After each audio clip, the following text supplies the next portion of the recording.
So now let's take a look at the New Deal. 1932's election is coming up. Hoover's run for a second term wasn't looking great. The Great Depression had continued on. Americans had a disdain for him, a dislike, felt he hadn't done what he needed to do to help.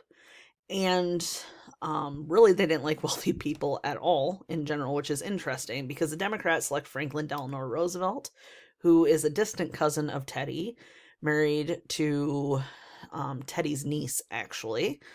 He had had a long political career, but in 1921 he had contracted polio, which is an infectious disease that sometimes causes muscle weakness or paralysis. And he thought his political career was over, but his wife Eleanor encouraged him to carry on. And in 1928, he became the New York governor and became known as a strong reform-minded leader during the early years of the Depression. The Socialist and Communist parties ran candidates as well in 1932, and they did have some pretty general support considering what was going on at the time. Roosevelt won in a landslide, and the Democrats in Congress benefited as well. So if you look over here, here's that 1928 electoral map I had shown you when Hoover ran and won in a landslide, biggest landslide in history. Here's 1932 when his opponent, FDR, runs against him and FDR wins in a landslide. So Herbert Hoover becomes a lame duck. So a lame duck is an outgoing elected official that's going to be soon replaced by his successor. And they tend to not accomplish anything because they don't need to. So to help alleviate this issue, Congress wanted to shorten the amount of time between the election and inauguration. And so they rushed to pass the 20th Amendment, which moved the inauguration day for the president up from March to January, like it is today. FDR enters office in 1933, and he creates what he calls the Brain Trust, which is a group of experts who advise him on different issues of the Great Depression. And he becomes the first president to really have this first 100 days, that we so often hear about now. And what that refers to is the first 100 days of FDR's presidency, obviously, and he produced 15 laws which really form the basis of what becomes known as the New Deal. First, he declares a bank holiday, which is a day or a period of time when banks are closed by government order. And FDR, along with his brain trust, decides that the best way for a government to jumpstart the economy is to invest all of its money back into the country. They called it priming the pump, right? It's like if you're trying to prime a water pump or any pump, really, you have to get a little bit of, like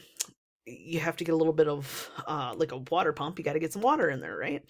So this is really risky, and it called for the government to run a deficit, which at this point in American history, we really tried to not run a negative balance. But they decide it's worth it. They print more money, they give it to the citizens to spend. They call for a federal inspection of all banks, and if banks had cash on hand, they were allowed to reopen. The rest were reorganized or consolidated together, and some of them were closed for good. FDR becomes famous for what is known as fireside chats, which is a series of radio broadcasts that he made to the nation throughout his presidency.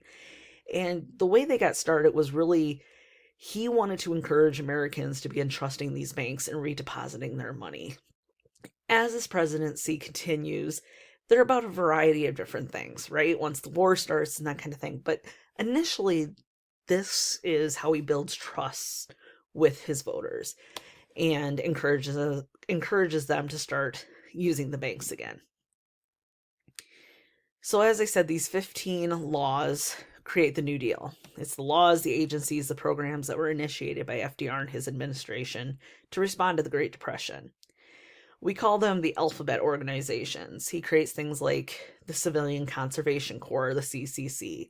They go around and they build a lot of state parks. For instance, you see an image of Backbone State Park right there, built by the CCC during the 1930s. There's actually a small museum there. The Tennessee Valley Authority worked on trying to build a dam on the Tennessee River to bring electricity to the deep rural South. The Central Valley Project worked on trying to create an irrigation system in the Southwest. The Agricultural Adjustment Act, or the AAA, was a solution for the declining farm income. Remember, again, farmers have been really struggling since pretty much the end of World War One, and so what they do is they use planned scarcity, which is an economic theory that lowering the supply of a product will increase the demand for it and therefore raise the price.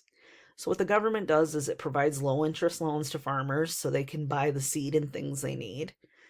They agree to store crop surplus and pay the farmers for that. And the way that this is funded is through taxing businesses that process the farm goods. The greatest criticism is that it doesn't reach the poorest tenant farmers, and about half of these tenant farmers are white, and 3/4 of them are black farm families. And so FDR's New Deal gets a lot of criticism for not doing enough for African American families. Then we have the National Industrial Recovery Act. So this used economic planning, which was the management of the economy by the federal government, something that is a pretty new idea at this time. The NIRA is enacted in June of 1933, and it creates the Public Works Administration and the National Recovery Administration. The PWA provides jobs for the unemployed by helping individual contractors hire and pay workers rather than the government hiring and paying them. The Hoover Dam's created this way, the Golden Gate Bridge, Bonneville Dam, and Lincoln Tunnel, all created by the PWA. The NRA was created to establish fair business practices for industry. They wanted to set clear expectations for owners and workers, hoping to avoid labor strikes, which would allow the economy to stabilize. Their main goals were to abolish child labor and give unions the right to organize and negotiate contracts. However, small businesses criticized the organization because they felt it encouraged monopolies, and labor leaders argued that employers ignored the agreements anyway and there was no repercussions for that. To cover the costs, business owners passed the cost on to the consumers. And so the consumers then started blaming the NIRA for their role in this. And interestingly enough, in 1932, the Supreme Court declared this NIRA unconstitutional on the grounds that Congress had delegated too much legislative power to the president. After the first 100 days, the economy was starting to show signs of rebounding, and Roosevelt, had earned the trust of the voters. So he decides he's going to present the Second New Deal, which is a set of New Deal programs presented to Congress after the 1934 midterm elections. Millions of Americans were still unemployed at the time. So one of those programs is the Works Progress Administration, or the WPA, and they provided jobs on small construction projects. They employed writers, teachers, musicians, artists. These jobs were temporary, often low paying, but it was a job in a time when there were no jobs available. It also established the National Youth Administration, or the NYA, and they were focused on finding jobs for young people who had been, again, kind of like back during the Industrial Revolution or the Gilded Age. They've been kind of pushed back into the workforce to help support their families. Another pivotal piece of the Second New Deal is the Social Security Act. Okay, we all are probably pretty familiar with this. Prior to the Depression, people were expected to be financially responsible for themselves. However, the Great Depression showed people that sometimes you can be the best worker, the most reliable worker, the hardest worker, and that doesn't matter. You can still struggle. And so it really changes this belief. So what the Social Security Act did is it would provide old age insurance to the elderly, mostly because the elderly were one of the largest percentages of poverty-stricken people in the United States, but also because it would encourage them to leave their jobs and provide a spot for a younger person to find a job.